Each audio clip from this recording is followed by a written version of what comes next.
Welcome to CKRS club. CKRS club అభిమానులకి ప్రేక్షకులకి అందరికీ రాధే రాధే అండి. మనం రోజు గోదాదేవి పాసురాలు చెప్పుకుంటున్నాం కదా. ఈరోజు మనం 4వ పాసురంలోకి వచ్చాము. నేను రోజు అప్లోడ్ చేస్తున్నాము, మీరు చూస్తున్నారనుకుంటాము. మీరు మా సికేఆర్ఎస్ క్లబ్ ఛానల్ని లైక్ చేయండి, షేర్ చేయండి, సబ్స్క్రైబ్ చేయండి. మీ కామెంట్స్ రూపంలో మీ బ్లెస్సింగ్స్ మాకు తెలియజేయండి. ఓన్లీ వ్యూస్ వస్తున్నాయి కానీ లైక్, కామెంటు, షేర్ లేని రావట్లేదు. అవి కూడా చేస్తే మాకు కూడా కొంచెం ఎంకరేజ్మెంట్గా ఉంటుంది నేను చేయడానికి కూడాను. అందుకని రిక్వెస్ట్ చేస్తున్నాను మిమ్మల్ని, మా ఛానల్ని లైక్ చేసి షేర్ చేయండి, సబ్స్క్రైబ్ చేయండి. మీ ఫ్రెండ్స్ అందరికీ షేర్ చేసి మీరు మాకు ఎంకరేజ్మెంట్ ఇవ్వాలని కోరుకుంటున్నాను. ఓకేనా ఫ్రెండ్స్? ఈరోజు మనం 4వ పాసురంలో అమ్మ ఏం చెప్పారనేది ఫస్ట్ కొంచెం ఇంట్రడక్షన్ చెప్పుకొని ఆ తర్వాత మనం పాసురంలోకి వెళ్ళిపోదాం. ఇందులో ఏం చెప్పారంటే, మొదటి వాటిల్లో పాసురాలన్నింటిలోనూ అమ్మ స్వామిని ఎలా మేలుకొలిపి తీసుకొచ్చుకోవాలి తన చెలికత్తెలతోటి అని చెప్పని, గోకులంలో ఉన్న కృష్ణ పరమాత్మని నాయకుడిగా ఎంచుకొని పూజకి ఆయన తగినవాడని చెప్పని అనుకున్నది అమ్మ అని చెప్పుకున్నాం కదా. అట్లాగే రెండో దాంట్లో ఏంటి, మన మనసును స్వామి మీద లగ్నం చేయమన్నది. అట్లా ఒక్కొక్క పాసురంలో ఒక్కొక్క రకంగా అమ్మ చెప్పుకుంటూ వస్తున్నారనమాట. అట్లాగే ఈ ధనుర్మాసంలో కృష్ణ పరమాత్మకు ప్రీతికరమైన మాసం ఇది. మాసాన మార్గశీర్షోహం అని చెప్పుకున్నాం కదా. మాసాల్లో మార్గశిర మాసాన్ని నేను అని చెప్పారు కృష్ణ పరమాత్మ. అట్లాగే ఈయన స్వామి ఈ మాసంలో ఇంపార్టెన్స్ ఇచ్చారు కాబట్టి మనం కార్తీక మాసంలో మహాదేవుడికి, శివుడికి మనం పూజలు చేసి అభిషేకాలు చేసి అన్నీ చేసుకొని మనం పూజ చేసుకుంటాం. అట్లా ఈ మాసానికి కృష్ణ పరమాత్మ ప్రీతికరమైన మాసం అన్నమాట. దీంట్లో అమ్మ ఏం చెప్తున్నారంటే, ఆయనకు ప్రీతికరంగా ఉండండి, ఆయనకి దగ్గరగా ఉండండి, జగత్తుకు మూలం కృష్ణ పరమాత్మేను అని చెప్తున్నారనమాట. ఆయన దగ్గరికి కుచేలుడు వెళ్తారు.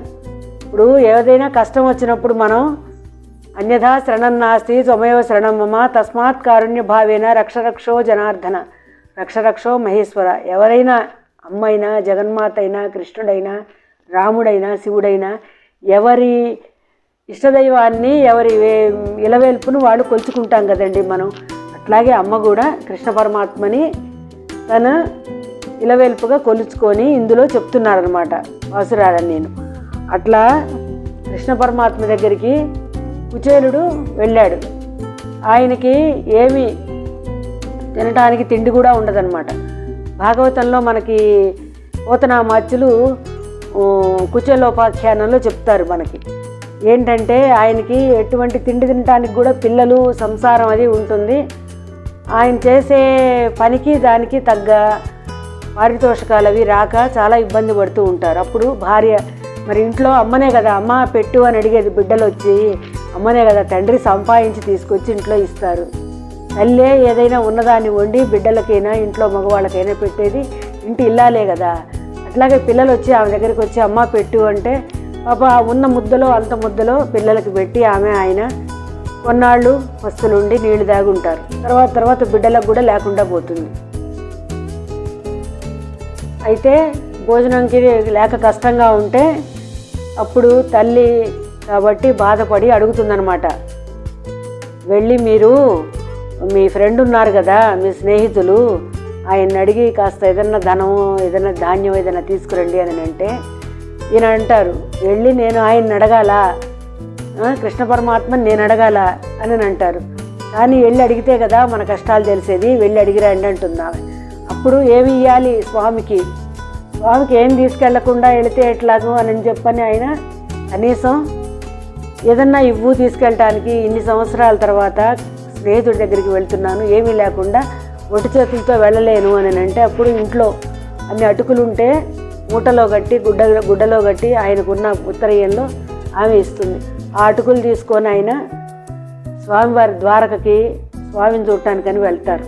వెళ్ళినప్పుడు అక్కడ బయట ఉంటారు కదండి సెక్యూరిటీ, వాళ్ళు ఏం చేస్తారు, వద్దు మీరు ఆయన ఏంటి, మీ ఫ్రెండ్ ఏంటి, కాదు వెళ్ళిపోమంటారు. కానీ కృష్ణ పరమాత్మకు తెలియదా ఎవరు ఏంటి ఎట్లా వస్తారు అనేది.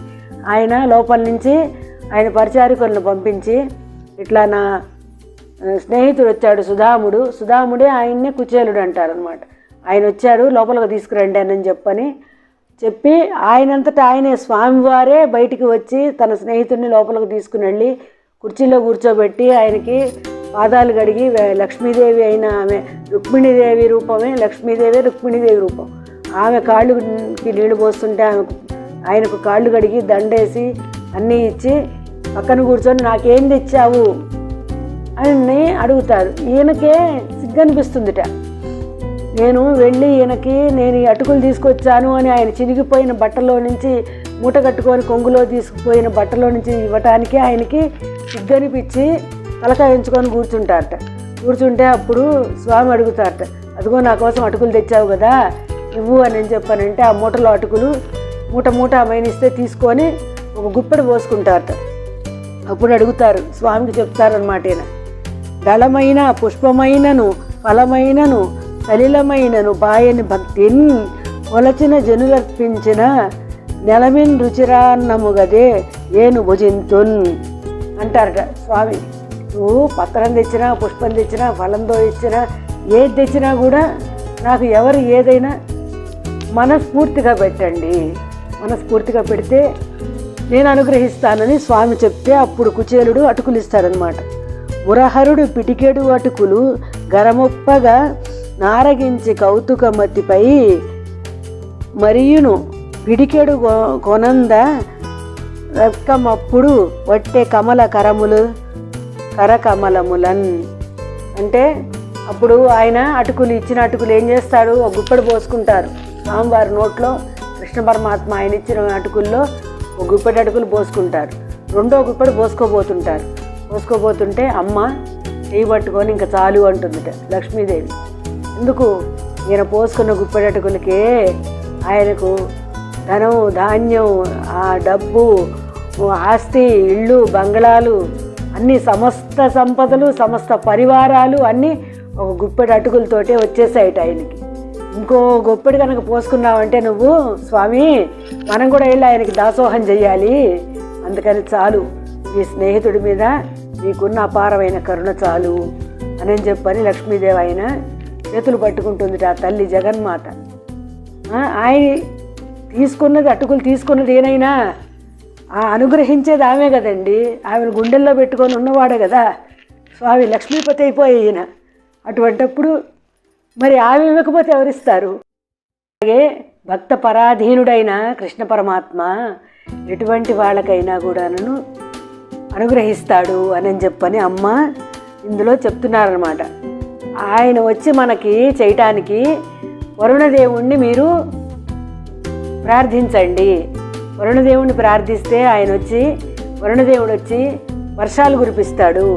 అన్నీ మనకి ఇప్పుడు పొద్దున్న లేచి స్నానం చేయాలన్నా, ఏదైనా కార్యక్రమాలు చేయాలి అంటే, పూజకైనా, వండుకోవడానికైనా, దేనికైనా మనకి అన్నీ కావాల్సింది ఏంటండి, నీళ్ళే కదా. ఆ నీళ్ళు ఎక్కడి నుంచి వస్తాయి? మనకి వరుణదేవుడు అనుగ్రహిస్తేనే, మనకి వానలు బాగా పడితేనే వస్తాయన్నమాట. అట్లా మీరందరూ వెళ్ళి వరుణదేవుణ్ణి ప్రార్థించండి. ప్రార్థించినప్పుడు ఆయన అనుగ్రహిస్తాడు వరుణదేవుడు అని చెప్పని అమ్మ ఇందులో పంటలు బాగా పండుతాయి. స్వామి కూడా మనకి అనుకూలంగా వచ్చి ఈ స్నానాలు అవి చేసి మనతో పాటు స్వామి కూడా మన సేవలు అందుకుంటాడని చెప్పని ఇందులో చెప్తున్నారన్నమాట అమ్మ. ఇప్పుడు మనం పాసురంలోకి వెళ్దామండి. ముందు పాసురం చెప్పుకొని ఆ తర్వాత మిగిలిన పాసుర వివరణ మనం చెప్పుకుందాం. ஆழ் மழுக்கண்ணா ஒன்று நீ கைகரல் வேல் ஆழில் உக்கு முகந்து கொடு ஆத்தேரி ஊழ் முதல்வனு வரும்போல் மெய் கருத்து பாயண்டோளுடை பத்மநாபன் கையில் ஆழிப்போன் மின்னி வலம் வருபோல் நின்றதிரிந்து தேர்ங்காதே தாரங்க முதைத்த சரமழை போல் வாழ் உலகினல் எய்திடாய் நாங்களும் மார்கர் நீராட மகிந்தேலோர் எம்பாவாய். ஆண்டாள் திருவலிகளே சரணம் சரணம். అమ్మ ఈ పాసురంలో ఏం చెప్పారంటే, వ్రతంలో ప్రవేశించేటప్పుడు, మనం వ్రతం చేసుకోవడానికి మొదలుపెట్టేటప్పుడు ఆ వ్రతానికి అనుకూలంగా ఉండే దేవతలందరినీ మనం ఆహ్వానించుకోవాలి మొదట. ఇప్పుడు మనం ఏదన్నా వ్రతాలు పూజలు ఏమన్నా మొదలుపెట్టామనుకోండి, అటువంటిప్పుడు ఏం చేస్తాం, సత్యనావ్రతం కానీ లేకపోతే ఇంకేదన్నా వ్రతాలు, రేపు మన కార్తీక మాసం వెళ్ళిపోయింది, కేదార వ్రతాలు చేసుకున్నాము, అటువంటిప్పుడు అన్నీ చక్కగా మొత్తం ఇల్లు వాకిళ్ళన్నీ శుద్ధి చేసుకొని మనం పవిత్రంగా ఉండి అన్ని స్వామికి కావాల్సిన ప్రసాదాలు అవి చేసుకొని అన్నీను అప్పుడు మనం వ్రతం మొదలు పెట్టుకుంటాం. ముందు మనం ఏ వ్రతానికైనా ఎవరిని పిలుస్తాం? గణాధిపని. ఆయన రాందే ఏ వ్రతము ఏది నిర్విఘ్నంగా సాగదనమాట. ముందు మనం గజాననుడిని పిలుచుకుంటాం, ఆ తర్వాత ఆ వ్రతానికి అధిదేవత అయిన వాళ్ళని పిలుచుకుంటాం. ఇప్పుడు వీళ్ళు ఏం చేస్తున్నారు, అట్లాగే మెయిన్ దేవుడు ఎవరు? స్వామి. ఇక్కడ కృష్ణ పరమాత్మ. ఆయన్ని పిలిచే ముందు స్నానపానాదులు ముగించుకొని ప్రసాదాలు చేసుకొని స్వామికి అన్ని కైంకర్యాలు చేసుకోవాలి. కాబట్టి వీళ్ళు వరుణదేవుణ్ణి ప్రార్థిస్తున్నారు. స్వామి వరుణదేవా, నువ్వు వచ్చి మాకు వానలు బాగా కురిపించు, పంటలు బాగా పండించు. ఇప్పుడు మనకైనా ముందు వర్షాకాలం వస్తుంది. మొన్న ఆషాఢం, శ్రావణం ఇవన్నీ వర్షాకాలం. వర్షాకాలం వెళ్ళిపోయిన తర్వాత ఇప్పుడు మనకు చలికాలం వస్తుంది. వసంత ఋతువు అవన్నీ వెళ్ళిపోయిన తర్వాత ఇప్పుడు మనకి చలికాలం వస్తుంది. ఇప్పుడు మనకు పంటలు బాగా పండి ధాన్యలక్ష్మి ప్రతి ఇంటికి వచ్చి కళకళలాడుతూ ఉంటాయి. కాబట్టి ఇళ్ళన్నీను కొత్త బియ్యాలు, కొత్త పంటలు అన్నీ వస్తాయి. కాబట్టి అప్పుడు ముందు వరుణదేవుని ప్రార్థించి ఆ తర్వాత కృష్ణ పరమాత్మని ప్రార్థిద్దాము అని చెప్పని అమ్మ చెప్తున్నది అనమాట. స్వామి, మీ అనుగ్రహంతో వరుణదేవుడు నల్లటి మేఘాలు కప్పి ఆ తర్వాత వర్షం పడి మీరు అనుగ్రహిస్తేనే ఇదైనా మాకు వచ్చేది. ఆయన దగ్గర ఉంటాయి కదా శంఖము, పాంచజన్యము అవన్నీ ఉంటాయి. శారంగం అనే ధనస్సు ఉంటుంది. మీరు శంఖం పూరిస్తే ఎటువంటి శబ్దాలు వస్తాయో అట్లా ఉరుములు వస్తూ మెరుపులు వస్తూ అటువంటి ఉరుములు మెరుపులతో కూడిన నల్లటి మేఘం అలే. నల్లటి మేఘం తర్వాత వర్షాలు పడిన తర్వాత ఏమవుతుంది? నీలమేఘం వస్తుంది. ఈయన స్వామివారు నీలమేఘఛాయుడు అనమాట. మనకి రామాయణంలో రామచంద్రమూర్తిని చెప్పుకుంటాం మనం. నీలమేఘఛాయ బోలు దేహము వాడు, ధవళాబ్జపత్ర నేత్రముల వాడు, కంబు సన్నిభమైన కంఠంబు గలవాడు, బాగైన ఎట్టి గుల్ఫములవాడు అని మనం రామయ్య తండ్రిని వాల్మీకి మహర్షి చెప్తారు. అట్లాగే ఏంటి, ఈయన కూడా నీలమేఘఛాయం. రాముల వారికి కృష్ణమూర్తికి కృష్ణ పరమాత్మకి ఏమి మనకు తేడా లేదు కదండి. అట్లాగే నీలమేఘఛాయ అంటే నీలం రంగులో స్వామి ఉంటాడు. ధవళం అంటే తెల్లటి కన్నులు ఉంటాయి ఆయనకి, కలువు పూలం అంటే కన్నులు, శంఖం అంటే మెడ, విశాలమైంటి భుజాలు, సింహం వంటి నడుము. అట్లా ఉంటాట స్వామి.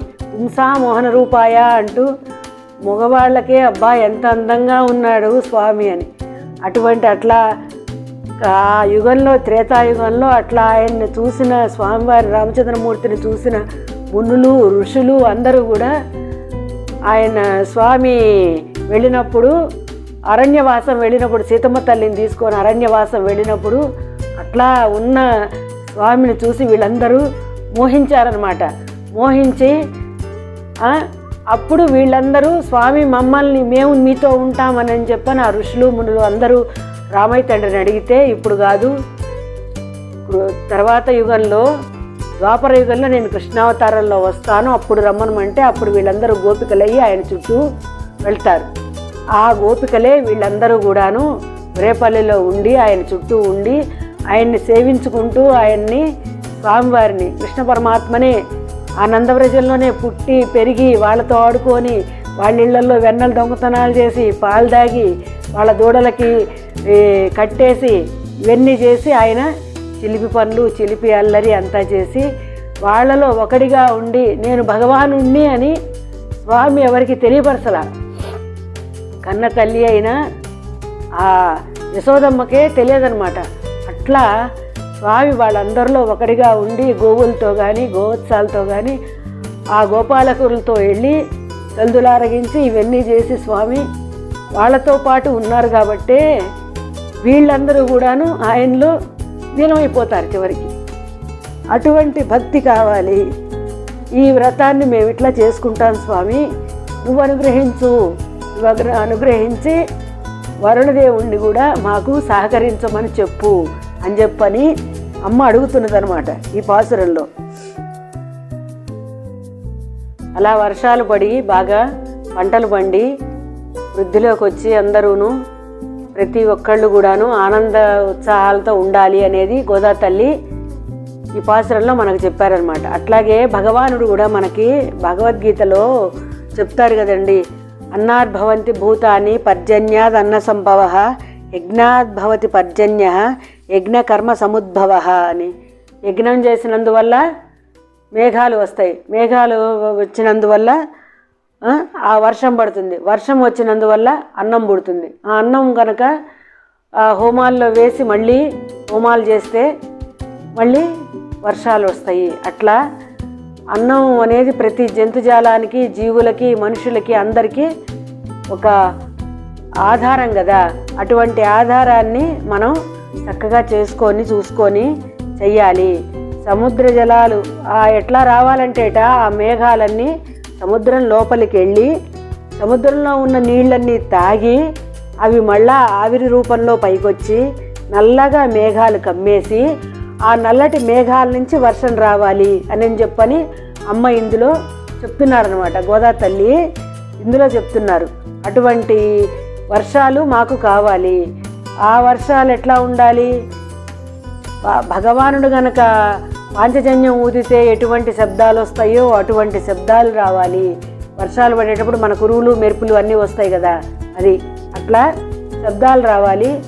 ఆ ఉరువులు మెరుపులతో కూడిన శరములు అంటే ఏంటి? బాణాలు. అటువంటి బాణాలు స్వామి గనక ఆయన తూణీరంలో నుంచి తీసి బాణాలు ఎట్లా వేస్తే ఆ బాణాల వర్షాలు బాణాలు ఎలా పడతాయో వర్షం జల్లు కూడా అంత బాగా స్పీడ్గా పడాలి అని అమ్మ ఇందులో కోరుకొని స్వామిని అనుగ్రహించమని చెప్పని అడుగుతున్నారన్నమాట.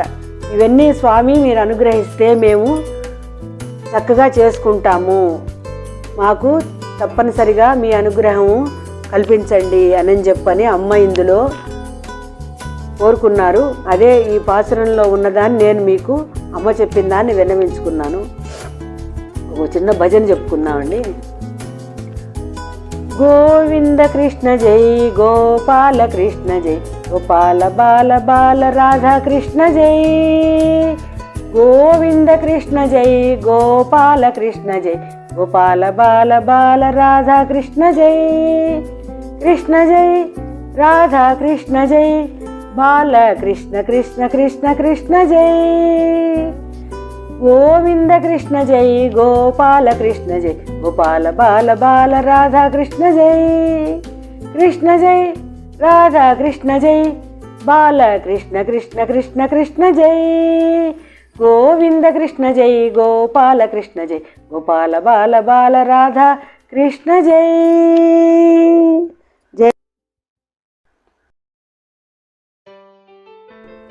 ఈరోజు మనం తీసుకుంటున్నామండి. దానికి కావాల్సింది 2 కప్పులు మైదా, 1 గుప్పెడు బాదం పప్పు నానబెట్టినవి, పాలు అన్నీ కలిపి మిక్సీ వేసుకోవాలి. ముందు పాలు బాదం పప్పు కలిపి మిక్సీ వేసుకోవాలి. అది మైదా పిండిలో పోయాలి. మైదా పిండి 2 కప్పులు తీసుకుంటే 1 గుప్పెడు బాదం పప్పు, ఒక 1/2 గ్లాస్ పాలు, దాంట్లో కొంచెం సాల్ట్, ఒక 1 pinch సాల్ట్ వేసుకోవాలి. తర్వాత ఒక 2 స్పూన్స్ నెయ్యి వేసుకోవాలి. వేసుకొని మొత్తం కలుపుకోవాలి. బాగా ఒక ముద్దలాగా కలుపుకోవాలన్నమాట. ముందు ఇవంతా పిండి పట్టేటట్టు కలుపుకోవాలి. తర్వాత దానికి వాటర్ పోసి పూరి పిండిలాగా కలుపుకొని పెట్టుకోవాలన్నమాట. ముందు బాదం పప్పు పాలు మిక్సీ వేసాం కదా, అది కలుపుకోవాలి. నెయ్యి వేసుకొని సాల్ట్ వేసుకొని అన్నీ కలిపి ఇట్లా కలుపుకొని ఆ తర్వాత వాటర్ వేసుకొని ముద్దలాగా అట్లా పూరి పిండిలాగా కలుపుకొని పక్కన పెట్టుకోవాలి. ఒక 1 hour నానాలి బాగా. ఇది 1 hour టైము పడుతుంది నానటానికి. బాగా నానితే కానీ మనకు పూరి బాగా రాదనమాట. అప్పుడు పక్కన పెట్టుకొని దాన్ని మూతపెట్టి ఒక 1 hour నాననివ్వాలి. నానిన తర్వాత అప్పుడు చేయాలి. ఇప్పుడు ఒక బాండీలో 2 కప్పులు పంచదార తీసుకోవాలి. స్వీట్ ఎక్కువ తినే వాళ్ళకి 2 కప్స్ తీసుకోవచ్చు, లేదా 1 కప్పు సరిపోతుంది. అందులో కాసిని వాటర్ వేసి పాకం రానివ్వాలన్నమాట, బాగా కరగనివ్వాలి. గులాబ్ జామ్ పాకం కంటే కూడా ఒక 2 స్ట్రింగ్స్ వచ్చినట్టుగా రానిచ్చి దాన్ని పక్కన ఉంచుకోవాలి. ఇప్పుడు ముందుగా కలిపి పెట్టుకున్న పిండిని పొడుగ్గా చేసుకొని చిన్న చిన్న బాల్స్గా కట్ చేసుకోవాలి. ఆ పిండి కట్ చేసుకొని బాల్స్ చేసుకోవాలి. వాటిని బాల్స్ చేసి పక్కన పెట్టుకోవాలి. ఆ బాల్స్ని పూరీల్లాగా ఒత్తుకోవాలన్నమాట, బుజ్జి పూరీల్లాగా చేసుకోవాలి ఫస్ట్. అలా అయితే ఏంటంటే ఈక్వల్ క్వాంటిటీ వస్తుందని చెప్పని నేను అలా పొడుగ్గా చేసి కట్ చేసుకుంటాను. అలా అయితే మనకి నీట్గా ఒక షేప్లో వస్తాయి. ఆ తర్వాత అలా చిన్న పూరీలు చేసుకొని పక్కన పెట్టుకోవాలి. వాటిని ఆ ఉండల్ని ఒక్కొక్క ఉండని ఒక్కొక్క పూరీ చేసుకుని పల్చగా, మనం పూరీ ఎట్లా చేసుకుంటామో అదే మందం చాలు, మరీ పల్చగా రాకూడదు. మనం పూరీ చేసుకుంటే మందంతో చేసుకోవాలన్నమాట. చేసి పక్కన ఉంచుకోవాలి ముందు ఆ పూరీలు. దానికి కొంచెం ఆయిల్ రాయాలన్నమాట. మనం కాజాలు చేసుకునేటప్పుడు కూడా అట్లాగే పైన ఆయిల్ రాస్తాం కదా, అలాగే దానికి ఆ పూరీకి కొంచెం ఆయిల్ రాయాలి.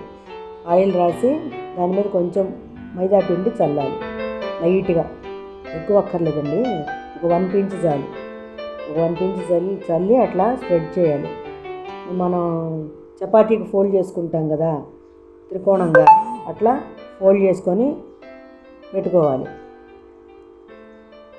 అట్లా ఫోల్డ్ చేసుకొని అన్నీ మనం పక్కన పెట్టుకొని ఉంచుకోవాలి, ఆ పూరీలన్నీ. అలా అయితే ఏంటంటే మనకి ఒకసారి చేసుకొని పక్కన పెట్టుకున్నామంటే మనకి ఈజీగా ఉంటుంది చేసుకోవడానికి, అందుకని అనమాట. అలా అన్నీ చేసి పూరీలన్నీ ఒక ప్లేట్లో పెట్టుకొని పక్కన పెట్టుకోవాలి. ఇలా పూరీకి మైదా పిండి ఆయిల్ రాస్తే ఏంటంటే ఒకదానికొకటి అంటుకోదన్నమాట. అంటుకోకుండా మనకి ఫ్రై చేసుకున్న తర్వాత పొరలుగా నీట్గా చక్కగా వస్తాయి ఆ పూరీలు. చూడటానికి కూడా పొరలుగా కనిపిస్తూ పొరల్లో మధ్యలో పాకం పీలుస్తుంది. ఇది జగన్నాథ స్వామికి బాగా ఎక్కువగా చేస్తారటండి. పూరి జగన్నాథ్లో స్వామి ఉత్సవాలప్పుడు అప్పుడు స్పెషల్గా చేసే ప్రసాదం అని చెప్పని చేస్తారు. అదే ఇప్పుడు ధనుర్మాసం కదా, అందుకని నేను కూడా స్వామికి, కృష్ణ పరమాత్మకి, గోదాదేవికి బాగుంటుందని చెప్పని ఈ ప్రసాదం చేశానన్నమాట ఈరోజు నైవేద్యానికి. అలా మనం చేసుకొని అన్నీ ఒక ప్లేట్లో పెట్టుకొని ముందు ఆరనేయకూడదు, కొంచెం ఎక్కువ గాలి తగిలి ఆరిపోతే బాగా రావు. అందుకని ఎక్కువసేపు ఆరనేయకుండా కొన్నిగా చేసుకొని మనం పక్కన పెట్టుకొని ప్లేట్లో, ఆ తర్వాత మనం డీప్ ఫ్రై చేసుకోవాలి. డీప్ ఫ్రై అంటే ఎక్కువ ఆయిల్ బాగా వేడి ఉండకూడదు, మీడియంగా వేడిలో ఉండాలి. ఇప్పుడు మనం గులాబ్ జామ్కి వేసుకుంటాం కదా ఆయిల్, కొంచెం వేడి ఉంచుకొని ఫ్రై, అట్లా కొంచెం వేడి అయిన తర్వాత అప్పుడు వేస్తే అవి స్లోగా పైకి వస్తాయి అన్నమాట. స్లోగా పైకి వచ్చినప్పుడు మనకి లోపల పొరలు కూడా వేగుతాయి చక్కగా. ఒకేసారి హైలో పెట్టి వేయించేస్తే బాగా వేగవు. అందుకని చెప్పని స్లోగా కొంచెం మంటలో ఉంచుకొని వాటిని అట్లా డీప్ ఫ్రైకి చేసుకుంటూ ఉండాలి. అవి స్లోగా వేగితేనే బాగుంటాయి. మనం బాదుషా అయినా, కాజా అయినా, ఈ గులాబ్ జామ్ అయినా ఏవైనా కొంచెం లైట్గా ఎక్కువ వేడి లేకుండా కొంచెం వేడిలో తిప్పుకుంటాం కదా, సేమ్ అట్లాగే ఈ పూరీలు కూడాను, బాదం పూరీలు కూడా ఇట్లాగే చేయాలి, బాగుంటుంది. అప్పుడు అంటే మనం కావాలంటే నెయ్యిలో వేయించుకోవచ్చు, లేదా అంటే వాళ్ళైతే అంత కంప్లీట్గా నెయ్యితోనే చేస్తారు ఎక్కువ. మనం రిఫైండ్ ఆయిల్లో అయినా ఫ్రై చేసుకోవచ్చు. నేనైతే రిఫైండ్ ఆయిల్లో చేశాను, మీరు కావాలంటే నెయ్యిలో అయినా ఫ్రై చేసుకోవచ్చు. అలా ఫ్రై చేసుకొని పక్కన పెట్టుకొని, పాకం ఉంది కదా మనం ముందుగా పాకం చేసుకొని పక్కన పెట్టుకున్నాం. ఈ గోల్డ్ కలర్లో కొంచెం లైట్ గోల్డ్ కలర్లోకి వచ్చిన తర్వాత అవి తీసి ఆ పాకంలో వేయాలన్నమాట.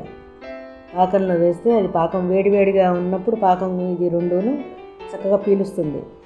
మనకి లోపలకు కూడా ఈ పొరలు ఇలా చూడండి ఎలా వచ్చాయో, చక్కగా ఒక్కొక్క పొర కనిపిస్తూ అట్లా పొరలుగా వచ్చినప్పుడు క్రిస్పీగా వస్తుంది. మళ్ళీ చక్కగా పాకం కూడా పీలుస్తుంది అనమాట. అలా పీల్చిన దానికి లోపల అలా పాకంలో వేసి వెంటనే తీయకూడదు, కొంచెం ఒక 2 minutes ఉంచితే ఆ పాకం కూడా వాటికి వేడి మీద వేస్తే ఏంటంటే పాకం కూడా పడుతుందన్నమాట. అలా పట్టిన పాకానికి మనం తీసి పక్కన పెట్టుకోవాలి ప్లేట్లో. స్వామికి నైవేద్యానికి